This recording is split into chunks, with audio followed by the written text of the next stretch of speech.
வணக்கம் entrepreneurs. நீங்கள் உங்கள் கம்பெனி பேரில் சக்ஸஸ்ஃபுல்லாக ஜிஎஸ்டி ரெஜிஸ்ட்ரேஷன் பண்ணிட்டீங்க. ஆனால் ஜிஎஸ்டி ரெஜிஸ்ட்ரேஷன் பண்ணதுக்கு அப்புறமா நம்ம கட்டாயம் ஃபாலோ பண்ண வேண்டிய ஒரு சில விஷயங்கள் இருக்குங்க. ஜிஎஸ்டி எக்ஸ்பர்ட்ஸும் சரி, அரசாங்கமுமே சரி, யாருமே இதை பற்றின அவேர்னஸை பொதுமக்களுக்கு கொடுக்கறதில்ல. பட் நாம் கொடுப்போம். நீங்கள் ஜிஎஸ்டி ரெஜிஸ்ட்ரேஷன் பண்ணதுக்கு அப்புறமா செய்ய வேண்டிய ஒரு சில முக்கியமான விஷயங்கள் இருக்குது, செய்யக்கூடாத ஒரு சில முக்கியமான விஷயங்களும் இருக்குது. ஸோ இப்படி நீங்கள் ஜிஎஸ்டி ரெஜிஸ்ட்ரேஷன் பண்ணதுக்கப்புறமா ஃபாலோ பண்ண வேண்டிய 9 முக்கியமான ரெகுலேஷன்ஸ் என்ன அப்படின்றத பற்றி தான் இந்த வீடியோவில் நம்ம பார்க்க போகிறோம். அது மட்டும் இல்லாமல் இன்னொரு முக்கியமான விஷயமும் இருக்குங்க. நிறைய பேர் சொந்தமாக பிஸ்னஸ் ஆரம்பிக்கணும் அப்படின்ற ஒரு கனவோடு இருந்துகிட்டு இருப்பாங்க. ஆனால் ஏதோ ஒரு சில காரணங்களுக்காக அந்த கனவை, அந்த பிஸ்னஸ் ஆரம்பிக்கணுன்ற ஆசையை தள்ளி போட்டுகிட்டே போவாங்க. இன்னொரு சில பேர் பிஸ்னஸ் ஆரம்பிச்சிருவாங்க. ஆனால் பிஸ்னஸ் ஆரம்பித்ததுக்கப்புறமா அடுத்தடுத்த நிலைகளுக்கு போகிறதுல நிறைய சிரமங்கள் இருக்கும். இவங்க எல்லாருக்குமே உதவும் நோக்கத்தில் நம்ம ஒரு பிஸ்னஸ் கம்யூனிட்டி ஆரம்பிக்கலாம் அப்படின்னு முடிவு பண்ணியிருக்கோம். அதோடைய முதல் கட்டமாக ஆல்ரெடி ஒரு வாட்ஸ்அப் கம்யூனிட்டி ஆரம்பிச்சிருக்கோங்க. அந்த வாட்ஸ்அப் பிஸ்னஸ் கம்யூனிட்டியில் ஆல்ரெடி பிஸ்னஸ் பற்றின நிறைய information, business tips, business trainings எல்லாம் கொடுத்துட்ருக்கோம். நீங்களுமே அந்த கம்யூனிட்டியில் ஜாயின் பண்ணோம் அப்படின்னா அதுக்கான லிங்க் இந்த டிஸ்கிரிப்ஷனில் இருக்குது. அந்த லிங்கை கிளிக் பண்ணி நீங்கள் வாட்ஸ்அப் கம்யூனிட்டியில் ஜாயின் பண்ணிக்கலாம். கம்யூனிட்டியில் மீட் பண்ணுவோம். நான் அறிவழகன், பிஸ்னஸ் லாயர். என்னோட கம்பெனி பேர் லா இன்டெலிஜென்ஷியா பிரைவேட் லிமிடெட்.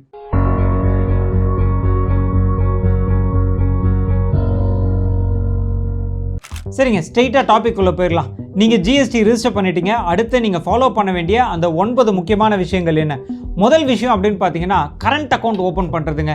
நீங்கள் பிஸ்னஸ் ஆரம்பிச்சிட்டிங்க, இதுக்கப்புறமா உங்களோட சேவிங்ஸ் அக்கௌண்ட்டை நீங்கள் எந்த ஒரு பிஸ்னஸ் டிரான்சாக்ஷன்ஸ்க்கும் பயன்படுத்தக்கூடாது.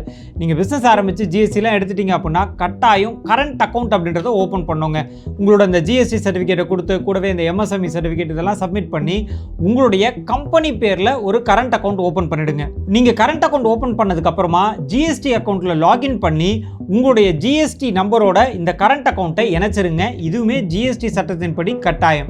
ரெண்டாவது, நீங்கள் கட்டாயம் தவிர்க்க வேண்டிய, அதுவும் ப்ரொப்ரைட்டர்ஷிப் ஃபார்ம் செய்யவே கூடாத ஒரு விஷயம் என்ன தெரியுங்களா? நீங்கள் ஜிஎஸ்டி ரெஜிஸ்ட்ரேஷன் பண்ணிவிட்டு கரண்ட் அக்கௌண்ட்டும் ஓப்பன் பண்ணதுக்கப்புறமா இந்த ஜிஎஸ்டி கரண்ட் அக்கௌண்ட் இதுதான் இணைஞ்சிருக்கும், நம்ம ஏதாவது நான் ஜிஎஸ்டி பில்லிங்ஸ் எல்லாத்தையும் சேவிங்ஸ் அக்கௌண்ட்டில் வாங்கிக்கலாம் அப்படின்னு நிறைய பேர் யோசிப்பாங்க. இது கட்டாயம் பண்ணக்கூடாதுங்க. அதுவும் ஸ்பெசிஃபிக்காக ப்ரொப்ரைட்டர்ஷிப் ஃபார்ம் பொறுத்த வரைக்கும் நீங்கள் ஜிஎஸ்டி ரிஜிஸ்டர் பண்ணது, கரண்ட் அக்கௌண்ட், சேவிங்ஸ் அக்கௌண்ட் இது எல்லாம் ஒரே பேன் கார்டோட அசோசியேட் ஆகிருக்கும். ஸோ நீங்கள் ஒரு பேமெண்ட் ஜிஎஸ்டியில் கரண்ட் அக்கௌண்ட்டில் வாங்குறீங்க, இன்னொரு பேமெண்ட் சேவிங்ஸ் அக்கௌண்ட்டில் வாங்குறீங்க அப்படின்ற பட்சத்தில் இது எல்லாமே உங்களோட பேன் கார்டோட அசோசியேட் ஆகிருக்கிறதுனால உங்கள் டேட்டா பேஸ் அத்தனையுமே ஜிஎஸ்டியோட போர்ட்டலில் ரிஃப்ளெக்ட் ஆகும். ஸோ என்னைக்காவது ஒரு நாள் உங்களுக்கு ஜிஎஸ்டி நோட்டீஸ் வரதுக்கு அதிக வாய்ப்பு இருக்குது. ஸோ நீங்கள் இந்த நான் ஜிஎஸ்டி பேமெண்ட்ஸோ இல்லை உங்கள் சேவிங்ஸ் அக்கௌண்ட்டில் தனியாக ஏதாவது ஒரு பிஸ்னஸ் பேமெண்ட்ஸோ வாங்குறதா இருந்தால் அதை தவிர்த்துக்கோங்க. இது மட்டும் இல்லாமல் நிறைய ப்ரொப்ரைட்டர்ஷிப் ஃபார்ம்ஸ் என்ன பண்ணுவாங்கன்னா ஒரு பிஸ்னஸ் பொறுத்த வரைக்கும் ஜிஎஸ்டிலையும் இன்னொரு பிஸ்னஸ் நான் ஜிஎஸ்டி அப்படின்ற மாதிரியும் வச்சுப்பாங்க. ஜிஎஸ்டி இல்லாமல் பிஸ்னஸ் ஆப்ரேட் பண்ணிப்பாங்க.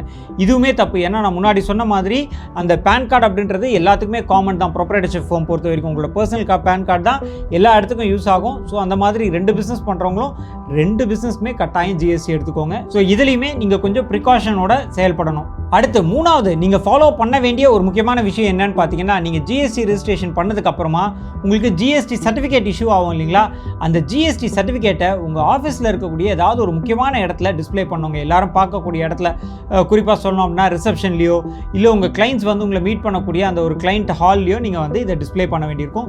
இதுவுமே ஜிஎஸ்டி சட்டத்தின்படி கட்டாயங்க. ஸோ உங்கள் ஜிஎஸ்டி சர்டிஃபிகேட் வந்ததுக்கப்புறமா அதை பிரிண்ட் எடுத்து ஏதாவது ஒரு ப்ராமினன்ட் பிளேஸில் அதை டிஸ்பிளே பண்ணுங்கள். அடுத்து நாலாவது, நீங்கள் கட்டாயம் தெரிஞ்சுக்க வேண்டிய ஒரு விஷயம் இருக்குங்க. என்னன்னு பார்த்தீங்கன்னா, இந்த ஜிஎஸ்டி சிஸ்டமில் ஒரு 3 முக்கியமான வார்த்தைகள் இருக்குது. என்னென்னா சிஜிஎஸ்டி, எஸ்ஜிஎஸ்டி, ஐஜிஎஸ்டி. சிஜிஎஸ்டி அப்படின்றது சென்ட்ரல் ஜிஎஸ்டி, எஸ்ஜிஎஸ்டி அப்படின்றது ஸ்டேட் ஜிஎஸ்டி, ஐஜிஎஸ்டி அப்படின்றது இன்டகிரேட்டட் ஜிஎஸ்டி அப்படின்னு சொல்லுவாங்க. நீங்கள் ஒரு மாநிலத்துக்குள்ளே, அதாவது தமிழ்நாட்டில் இருக்கீங்க அப்படின்னா தமிழ்நாட்டுக்குள்ளேயே நீங்கள் சேல்ஸ் பண்ணுறீங்க, நீங்கள் பையர் செல்லர் எல்லாருமே ஒரே மாநிலத்துக்குள்ளே இருக்கீங்க அப்படின்னா இந்த சிஜிஎஸ்டியும் எஸ்ஜிஎஸ்டியும் வருங்க உங்களோட பில்லில். அதுவே இன்டர் ஸ்டேட் சேல்ஸ், அதாவது ஒரு மாநிலத்திலேருந்து இன்னொரு மாநிலத்துக்கு நீங்கள் பொருட்களை விற்கிறீங்க அப்படின்னா அந்த சமயத்தில் ஐஜிஎஸ்டி, அதாவது இன்டகிரேட்டட் ஜிஎஸ்டி அப்படின்றத நீங்கள் மென்ஷன் பண்ணணும். ஸோ நீங்கள் இன்வாய்ஸ் இஷ்யூ பண்ணும்போது உங்களோட சேல்ஸ் அப்படின்றது இன்டர் ஸ்டேட் ட்ரேடா இல்லை ஸ்டேட்டுக்குள்ளேயே நடக்கக்கூடிய ட்ரேடா அப்படின்றத பார்த்து எந்த ஜிஎஸ்டி வரும், எஸ்ஜிஎஸ்டியா, ஐஜிஎஸ்டியா, சிஜிஎஸ்டியா அப்படின்றத தெளிவாக புரிஞ்சுட்டு அந்த இன்வாய்ஸ் போடுங்க. அடுத்து 5வது, நீங்கள் சரியாக மென்ஷன் பண்ண வேண்டிய ஒரு விஷயம் இருக்குது. அதுதான் ஜிஎஸ்டி பர்சன்டேஜ். உங்களோட ப்ராடக்ட்டுக்கு என்ன ஜிஎஸ்டி பர்சன்டேஜ் வரும் அப்படின்றத நீங்கள் தெரிஞ்சு வச்சுக்கணுங்க. பொதுவாக ஜிஎஸ்டி அப்படின்றது 2% வரும். ஒன்று 5%, இன்னொன்று 18%. மூணாவது ஒன்று இருக்குது 40%. அது ரொம்ப லக்ஸரி கூட்ஸு, அந்த மாதிரி ரெஸ்ட்ரிக்டட் ப்ராடக்ட்ஸ் ஒரு சிலதுக்கெலாம் 40% போடுறாங்க. பட் இந்த 5%, 8% அப்படின்றது எல்லா பொருட்களுக்கும் காமனான ஒரு ஜிஎஸ்டியாக இருக்கும். ஸோ உங்களோட ப்ராடக்ட்டுக்கு என்ன ஜிஎஸ்டி பர்சன்டேஜ் அப்படின்றத தெரிஞ்சு வச்சுக்கோங்க. இதுக்கு cbic-gst.gov.in அப்படின்ற ஜிஎஸ்டி போர்ட்டலுக்கே நீங்கள் போனீங்க அப்படின்னா ஒவ்வொரு ப்ராடக்ட்டுக்கும் என்ன பர்சன்டேஜ் ஆஃப் ஜிஎஸ்டி கால்குலேட் பண்ணுறாங்க அப்படின்றத ரொம்ப சுலபமாக தெரிஞ்சுக்கலாம். இதில் ஏதாவது உங்களுக்கு சந்தேகங்கள் இருக்குது, இல்லை உங்கள் ப்ராடக்ட்டுக்கு என்ன ஜிஎஸ்டி பர்சன்டேஜ் கால்குலேட் பண்ணணும் அப்படின்னு தெரிஞ்சுக்கணும் அப்படின்னா மேலே இருக்கக்கூடிய நம்பருக்கு காண்டாக்ட் பண்ணியும் நீங்கள் நம்ம ஆஃபீஸில் கேட்டு தெரிஞ்சுக்கலாம். அடுத்து நம்பர் 6, கட்டாயம் ஃபாலோ பண்ண வேண்டிய ஒரு முக்கியமான விஷயம் தான் ஜிஎஸ்டி இன்வாய்ஸ். பொதுவாக நீங்கள் ஜிஎஸ்டி ரிஜிஸ்ட்ரேஷன்லாம் பண்ணுறதுக்கு முன்னாடி பெருசாக ஃபார்மேட்ஸ் எதுவும் ஃபாலோ பண்ணாமல் இன்வாய்ஸஸ் கொடுப்பீங்க, இல்லை கையில் எழுதி கூட ரிசிப்ட்ஸ் கொடுக்கலாம். பட் ஜிஎஸ்டி ரிஜிஸ்ட்ரேஷன் பண்ணதுக்கு அப்புறமா கட்டாயம் ஜிஎஸ்டி இன்வாய்ஸ் தாங்க கொடுக்கணும். இந்த ஜிஎஸ்டி இன்வாய்ஸில் என்னென்னலாம் டீட்டெயில்ஸ் கொடுக்கணும் அப்படின்னு பார்த்தீங்கன்னா, உங்களோட கம்பெனி பேர், கம்பெனி அட்ரஸ், உங்களோட ஜிஎஸ்டி நம்பர். இதை தவிர்த்து உங்கள் கஸ்டமரோட டீட்டெயில்ஸும் நீங்கள் மென்ஷன் பண்ணணும். அவர் இண்டிவிஜுவலாக இருந்தால் அவரோட பேரும் அட்ரஸும் கொடுத்துருங்க. இல்லை அவர் ஒரு கம்பெனியாக இருந்துச்சு அப்படின்னா கம்பெனியோட பேர், கம்பெனியோட அட்ரஸ், அவங்களுக்கு ஜிஎஸ்டி நம்பர் இருந்துச்சுன்னா கட்டாயம் நீங்கள் ஜிஎஸ்டி நம்பரையுமே நீங்கள் மென்ஷன் பண்ணுங்க. இது தவிர்த்து அந்த இன்வாய்ஸில் இன்வாய்ஸ் நம்பர் அப்படின்றத நீங்கள் மென்ஷன் பண்ணியிருக்கணும். ஹெச்எஸ்என் கோட் அப்படின்னு இருக்கோங்க. ஒவ்வொரு ப்ராடக்ட்டுக்கும் அதுக்கான ஹெச்எஸ்என் கோட் இருக்குது. அந்த ஹெச்எஸ்என் கோடையும் நீங்கள் ப்ராப்பராக மென்ஷன் பண்ணணும். உங்கள் ப்ராடக்ட்டுக்கு எப்படி HSN கோட் கண்டுபிடிக்கிறது அப்படின்றதுக்கே நம்ம இதுக்கு முன்னாடி ஒரு வீடியோ ஒன்று பண்ணியிருக்கோம். நம்ம சேனலை சப்ஸ்கிரைப் பண்ணிட்டு அந்த வீடியோவுமே பார்த்தீங்கன்னா HSN கோட் எப்படி ஜென்ரேட் பண்ணுறது நீங்கள் தெரிஞ்சுக்கலாம். இதுக்கு அடுத்து அந்த ஜிஎஸ்டி இன்வாய்ஸில் ப்ராடக்டோட ப்ரைஸும் இருக்கணும், எவ்வளோ பர்சன்டேஜ் ஆஃப் ஜிஎஸ்டி, அதுக்கு எவ்வளோ தொகை வந்து ஜிஎஸ்டி பண்ணணும் நீங்கள் வசூல் பண்ண போகிறீங்க, இதோடைய கன்சாலிடேட்டட் அமௌண்ட், இது எல்லாத்தையுமே அந்த ஜிஎஸ்டி இன்வாய்ஸில் மென்ஷன் பண்ணியிருக்கணுங்க. அண்ட் உங்களுக்கு இந்த இன்வாய்ஸோடைய ஃபார்மேட் ஏதாவது வேணும் அப்படின்னு நினச்சிங்கன்னா கூட நீங்கள் நம்ம ஆஃபீஸ் நம்பருக்கு கால் பண்ணலாம். அவங்க உங்களுக்கு இந்த இன்வாய்ஸோடைய ஃபார்மேட்ஸ் ஏதாவது வேணும்னா அசஸ் பண்ணுவாங்க. அடுத்து நம்பர் 7, இந்த ஒரு விஷயத்தை ஃபாலோ பண்ணாததுனால தான் பல பேருக்கு ஜிஎஸ்டியிலேருந்து பெனால்ட்டி வருதுங்க. என்னன்னு கேட்டிங்கன்னா ஜிஎஸ்டி ரிட்டர்ன்ஸ். நீங்கள் ஜிஎஸ்டி ரிஜிஸ்ட்ரேஷன் பண்ணதுக்கப்புறமா ஒவ்வொரு மாதமும் ஜிஎஸ்டி ரிட்டர்ன் சப்மிட் பண்ணுங்க. இதுக்கு 2 ஃபார்ம்ஸ் இருக்குது, GSTR 1 அண்ட் GSTR 3B. இது கட்டாயம் சப்மிட் பண்ணணும். இதுக்கான டெட்லைன் அப்படின்னு பார்த்தீங்கன்னா GSTR 1க்கு 10ஆம் தேதி, GSTR 3Bக்கு 20ஆம் தேதி. இந்த தேதிக்குள்ளே நீங்கள் வந்து ஜிஎஸ்டி ரிட்டர்ன்ஸை சப்மிட் பண்ணலை அப்படின்னா உங்களுக்கு ஒவ்வொரு நாளைக்கும் 10 ரூபாயிலிருந்து 20 ரூபா வரைக்கும் பெனால்ட்டி வருங்க. அது மட்டும் இல்லாமல் நீங்கள் எவ்வளோ தொகை ஜிஎஸ்டி கட்டணுமோ அதுக்கான இன்ட்ரெஸ்ட்டும் இது கூட ஆட் ஆகும். ஸோ அதனால் இந்த தேவையில்லாத பெனால்ட்டி, ஃபைனு, இன்ட்ரெஸ்ட் இதெல்லாம் அவாய்ட் பண்ணணும் அப்படின்னா கட்டாயம் ஜிஎஸ்டி ரிட்டர்ன் சப்மிட் பண்ணுறீங்க. அது மட்டும் இல்லாமல் நீங்கள் ஒரு 6 மாதத்துக்கு ரிட்டர்ன்ஸே சப்மிட் பண்ணலை அப்படின்னா ஆட்டோமேட்டிக்காக உங்களோட ஜிஎஸ்டி ரிஜிஸ்ட்ரேஷன் அப்படின்றது கேன்சல் ஆகிடுங்க. ஸோ கேன்சல் ஆனதுக்கப்புறமா நீங்கள் புது ஜிஎஸ்டி எடுக்கவே முடியாது. புது ஜிஎஸ்டி எடுக்கணும் அப்படின்னா ப்ராப்பராக இந்த பழைய ஜிஎஸ்டியை பெனால்ட்டி, ஃபைனு, அதுக்கப்புறமா நீங்கள் எப்போ வந்து கட்டுறீங்களோ அது வரைக்கும் இன்ட்ரெஸ்ட்லாம் போடுவாங்க. ஃபைன் அமௌண்ட்லாம் ரொம்ப அதிகமாக போகும். ஸோ இதெல்லாம் அவாய்ட் பண்ணுறதுக்கு மாதம் இந்த GSTR 1 அண்ட் 3B ரிட்டர்ன்ஸை கட்டாயம் சப்மிட் பண்ணிடுங்க. அண்ட் இன்னுமே ஒரு சில பேருக்கு இந்த ஜிஎஸ்டி ரிட்டர்ன்ஸில் ஒரு கன்ஃபியூஷன் இருக்கும். என்னென்னா, நான் வந்து எந்த ஒரு சேல்ஸுமே பண்ணலை, நான் எதுக்கு ஜிஎஸ்டி ரிட்டர்ன் சப்மிட் பண்ணணும் அப்படின்னு நினைப்பாங்க. கட்டாயம் ஜிஎஸ்டி எடுத்த ஒவ்வொருத்தருமே மாதம் இந்த ரிட்டர்ன் சப்மிட் பண்ணுங்க. நீங்கள் சேல்ஸ் எதுவும் இல்லை அப்படின்னா நில் ரிட்டர்ன் சப்மிட் பண்ணலாம்.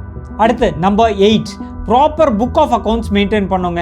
நீங்கள் ஜிஎஸ்டி ரெஜிஸ்ட்ரேஷன் பண்ணதுக்கு அப்புறமா ப்ராப்பராக உங்களோட ஃபினான்ஷியல் டிரான்சாக்ஷன்ஸை சிஸ்டமேட்டிக்காக நீங்கள் என்ட்ரி பண்ண வேண்டியிருக்கும். இதை தான் நம்ம வந்து புக் கீப்பிங் அப்படின்னு சொல்கிறோங்க. ஜிஎஸ்டி ரெகுலேஷன் படி ஒவ்வொரு ஜிஎஸ்டி ஹோல்டர்ஸுமே அவங்களோட கம்பெனியில் ப்ராப்பரான sales record, purchase record, stock record, எக்ஸ்பென்ஸ்க்கான டீட்டெயில்ஸ், இது எல்லாத்தையுமே ப்ராப்பராக சிஸ்டமேட்டிக்காக மெயின்டைன் பண்ணுங்க.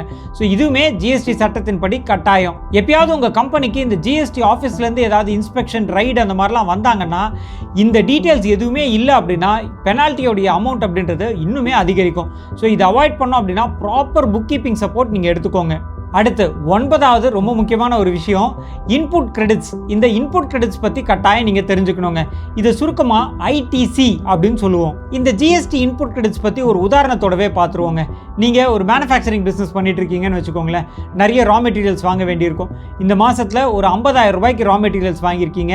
அந்த 50,000 ரூபாய்க்கு ஜிஎஸ்டி அமௌண்ட் ஒரு 18% அப்படின்னு போட்டோம்னா 9,000 ரூபாய் நீங்கள் ஜிஎஸ்டி அமௌண்ட் உங்கள் வெண்டாருக்கு பே பண்ணியிருப்பீங்க. கரெக்டுங்களா? அதே மாதிரி நீங்கள் இந்த ரா மெட்டீரியல்ஸ் மெட்டீரியல்ஸை வச்சு ஃபினிஷ்டு ப்ராடக்ட் மேனுஃபேக்சர் பண்ணிடுறீங்க. இந்த ஃபினிஷ்டு ப்ராடக்ட்ஸை ஒரு 1 லட்ச ரூபாய்க்கு உங்கள் கஸ்டமருக்கு விற்கிறீங்க. 1 லட்ச ரூபாய்க்கு 18% அப்படின்னு போட்டோம்னா 18,000 ரூபாய். கரெக்ட்டுங்களா? ஸோ இந்த 18,000 ரூபாய் நீங்கள் வந்து வசூல் பண்ணியிருக்கீங்க. 9,000 ரூபா ஆல்ரெடி ஜிஎஸ்டி பே பண்ணியிருக்கீங்க. இப்போ இந்த இன்புட் கிரெடிட்ஸில் இந்த 9,000 ரூபாய் இருக்கும். நீங்கள் வசூல் பண்ணீங்க இல்லையா 18,000 ரூபாய், அதில் இந்த 9,000 ரூபாவை கழிச்சிட்டு மீதம் இருக்கக்கூடிய 9,000 ரூபாய் மட்டும் ஜிஎஸ்டிக்கு பே பண்ணிங்கன்னா போருங்க. இந்த சிஸ்டத்தை தான் நம்ம வந்து இன்புட் கிரெடிட் சிஸ்டம் அப்படின்னு சொல்கிறோங்க. ஸோ நீங்கள் உங்களோட அக்கௌண்ட்டில் எவ்வளோ இன்புட்ஸ் இருக்குது, இதில் எந்தெந்த இன்புட்ஸை நம்ம எடுக்க முடியும், ஒரு சில இன்புட்ஸ் எல்லாம் நம்ம யூஸ் பண்ணவே முடியாது.